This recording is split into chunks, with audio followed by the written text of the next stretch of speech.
আমি যে আপনাকে কি বলে ধন্যবাদ দিব আমি সত্যি আপনাকে বলে বুঝাতে পারবো না। আজকে যদি আপনি না থাকতেন অনেক বড় একটা দুর্ঘটনা ঘটে যেত। ধন্যবাদ দেওয়ার কিচ্ছু নয়, তোমার জায়গায় আমার মাও থাকতে পারতো। সবই উপরওয়ালার ইচ্ছা। যাই হোক, তুমি আর কোনো টেনশন করো না। আচ্ছা, একটা কথা, তুমি আমার প্রপোজাল অ্যাকসেপ্ট করতে নাই পারো, কিন্তু তোমার যদি কোনো আপত্তি না থাকে আমরা কি ভালো বন্ধু হয়ে থাকতে পারি? আসলে আমি আপনাকে কি থাক, তোমার এখন কিছুই বলতে হবে না। আগে তোমার আম্মু পুরোপুরি সুস্থ হোক, তারপর আমরা এই বিষয় নিয়ে কথা বলবো। আমি এখন তাহলে আসি।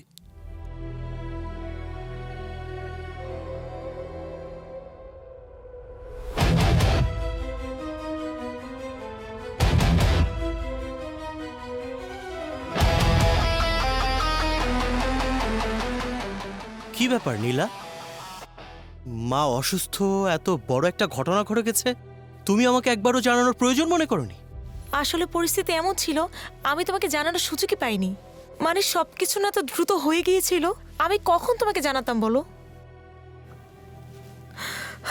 ভাগ্যিস ও ছিল, না হলে কি যে একটা দুর্ঘটনা ঘটে যেত, অনেক বড় একটা ক্ষতি হয়ে যেত।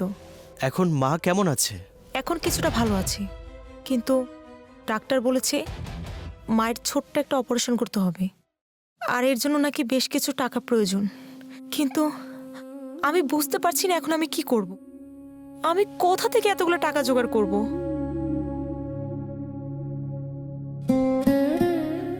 ঠিক আছে, তুমি চিন্তা করো না, তুমি মায়ের পাশে থাকো।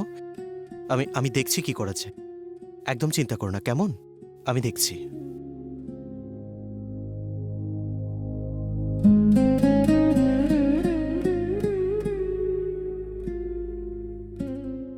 এই মুহূর্তে আমি টাকা কোথায় পাবো?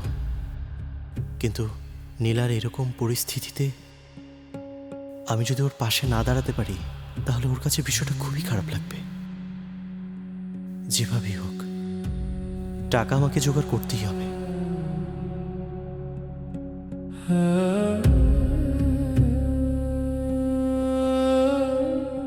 বন্ধু, আমি না অনেক বড় একটা বিপদে পড়েছি রে। আমাকে 1,000-5 টাকা দিতে পারবি? বন্ধু, তুই আমার শরম দিলি।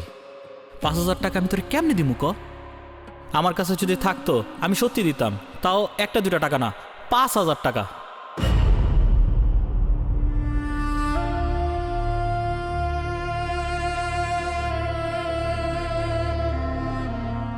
কিরে, পরীক্ষার প্রস্তুতি কেমন চলতেছে? হ্যাঁ হ্যাঁ, প্রিপারেশন নিচ্ছি ঠিকঠাক মতো, তুমি টেনশন করো না। ভালো করে প্রস্তুতি নিয়ে পরীক্ষায় কইলাম পাশ করতে হইব। আমি খাওয়ানোর ব্যবস্থা করতেছি।